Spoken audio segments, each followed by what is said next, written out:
thing about a format like this is how do you make those Pokemon stand out relative to your opponents? We know Flutter Mane's going to be on every other team basically in this format, but how are you able to make your Flutter Mane better than your opponent's Flutter Mane? How are you able to train your Pokemon in a way that might catch your opponents off guard? I think Arash's Water Urshifu in that first round. Okay, so new format, great question. The formats in Pokemon, it's always doubles, it's always team of 6 bring 4. That part stays the same, but what format means is which Pokemon you're allowed to have on your team, right? So the first format, Regulation A, is all the guys in the Paldea Pokedex, except for the box legendaries and the Swords of Paradox Pokemon weren't allowed, and the Ruinous Pokemon, like Chi-Yu, and the like, were not allowed. It's kind of like just your garden variety normal Pokemon, right? Then Regulation B, they allowed the Paradox Pokemon in. Regulation C allows the Ruinous Pokemon in addition to the Paradox Pokemon. And now we are in Regulation D, and Worlds is the first tournament on Regulation D. And that allows Pokemon that transferred in from Pokemon Home from previous generations to be able to be played with. So that's Urshifu, that's the Genies of Healthy Meta, that's Cresselia, that's Ursaluna. Those are the big ones you'll definitely see. Rillaboom, Heatran, never before tournament legal until Worlds. So this is the first time people are playing with a hugely expanded Pokedex with a lot of mainstays from previous generations. Yes. Yes. Ursaluna and Cresselia, extremely good together, and also never before legal, but now they are.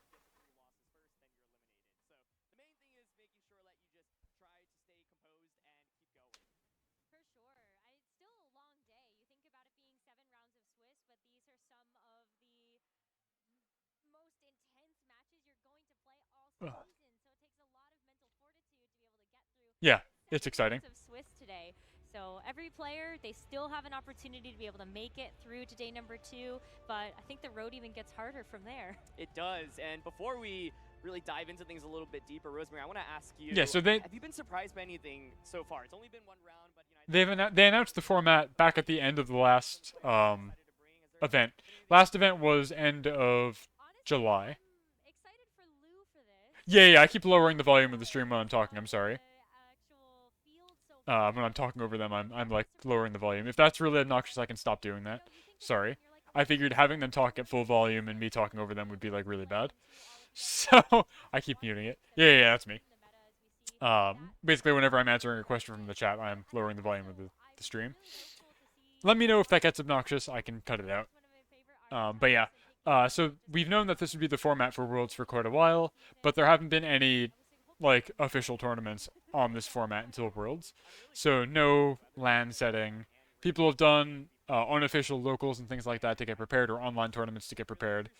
But this is the first tournament, official tournament of this caliber, of this scale, on this format.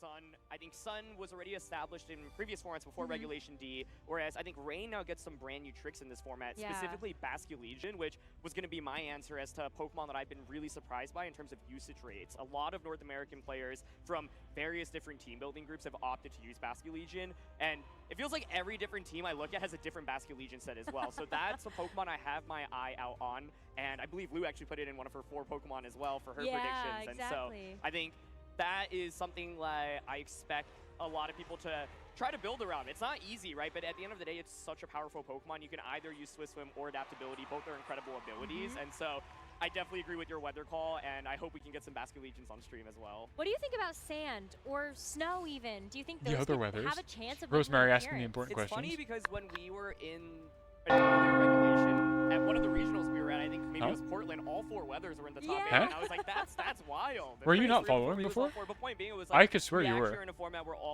Venushika, welcome to the Skeleton Crew. As they say here in the digital underworld, I just haven't seen as many Tyranitar. I think it can still be decent. if it doesn't read rest in peace on your tombstone, you get drafted into the Skeleton War.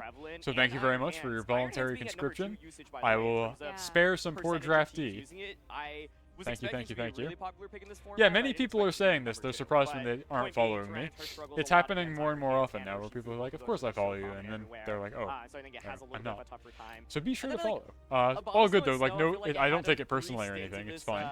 I'm just always surprised. We had a Bombasnow plus Iron Bundle with like Choice Specs Iron Bundle, and the idea was to just like really blow things up with Blizzard, for example.